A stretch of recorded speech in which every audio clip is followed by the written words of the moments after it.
Assalamualaikum warahmatullahi wabarakatuh. Madayaw ug maayong adlaw kaninyong tanan. Magandang araw at maligayang Pasko sa inyong lahat. Tuwing Pasko ay binabalot ang ating mga puso ng mga biyaya na hatid sa atin ng kapanganakan ni Jesus. Ngunit paano ba natin mas mapapasaya ang ating selebrasyon sa harap ng samot-saring mga hamon sa ating buhay? Mga kababayan, magiging mas makabuluhan ang Pasko kung ibabahagi natin ang mga biyaya ng Diyos sa ating kapwa, lalo na sa mga nahihirapan sa buhay, mga may karamdaman, mga ulila at walang tahanan, mga biktima ng sakuna at karahasan, at mga sektor na dumaranas ng kapabayaan. Sa kagandahan ng ating loob, nagmumula ang pag-asa at katatagan ng loob at pananampalataya.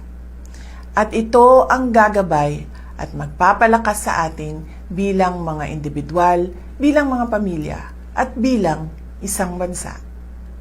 Hangad ko ang inyong kaligayahan kasama ang inyong mga kapamilya at mahal sa buhay.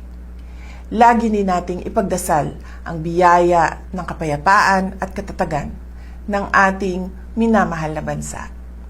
Tandaan po natin na ang pusong nagpapasalamat ay mapagbigay, mapagmahal, mapagpatawad. Mula sa kaibuturan ng aking puso, malipayong Pasko kaninyong tanan. Mahalin natin ang Pilipinas para sa Diyos sa bayan at sa bawat pamilyang Pilipino. Syukran. Assalamualaikum warahmatullahi wabarakatuh. Madayaw ug maayong adlaw kaninyong tanan. Magandang araw at maligayang Pasko sa inyong lahat. Tuwing Pasko ay binabalot ang ating mga puso ng mga